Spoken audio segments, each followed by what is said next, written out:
چی نقص داره آریایی بودن؟ چی بدی داره؟ هر کس میتونه امروز وقتی که میخوایم به حساب میخواین افغان شویم یا افغان باشیم، چرا افغان بودن بر آریایی بودن چی به حساب برتری داره؟ با وجود از که من هم افغانم نیستم و هیچ وقت هم افغان نمیشم، افغان خدا به خود نمیگم، من یک تاجیک هستم، فارسی زبان هستم، فارسی تبار هستم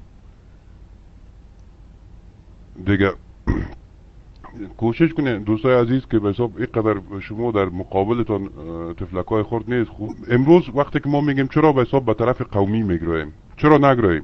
در افغانستان در طول تاریخی که به حساب از وقتی که نامش افغانستان است و از وقتی هم که نبود، از وقتی که به حساب قدرت به دست یک قوم رسیده تا به امروز به حق تمام ملت‌های دیگه جفا میشه.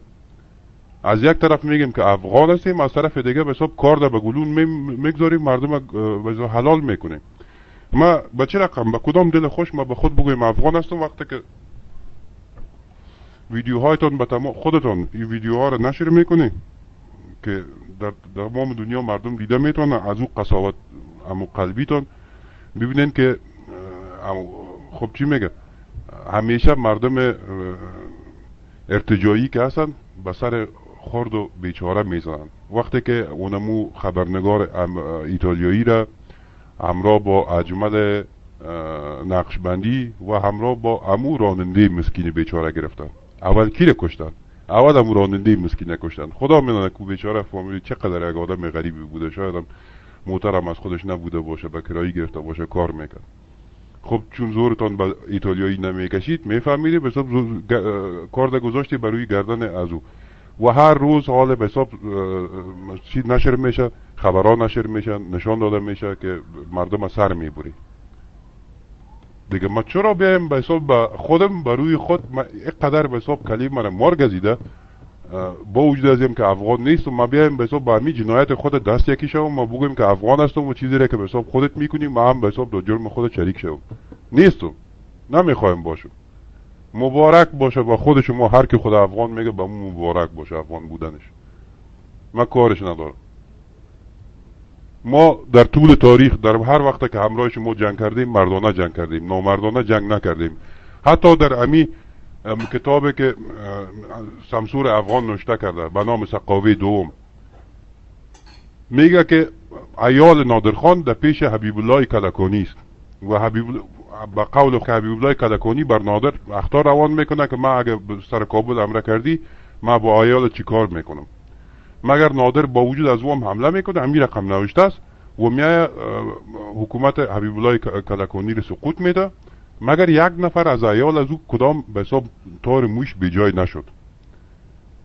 مگر امی نادر افغان، امی نادر غدار بر حبیب الله کلکانی با قرآن مهر میزنه، با قرآن مهر میزنه که بیا ما همراهت به حساب دعوایی ندارم، کدام گپ نیست، بیا.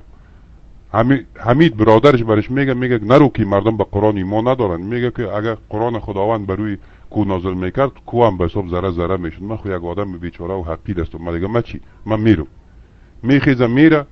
همین نادر غدار خودش با همه یارانش که به حساب با امو پاس یاری و وطنداری کاکگی که در روز خوبم بودن از او در روز بدش هم بودن و بازم وقتی که میگه تو میری کشته میشی ما ممرایت میری، میرن همیشه به دار میزنن دیگه.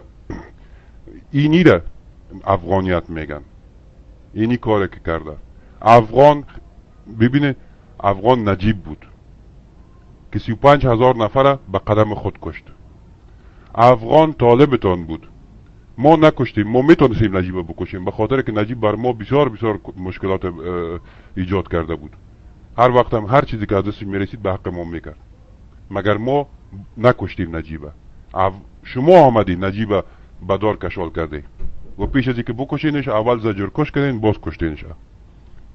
پشتون خودتان هم بود.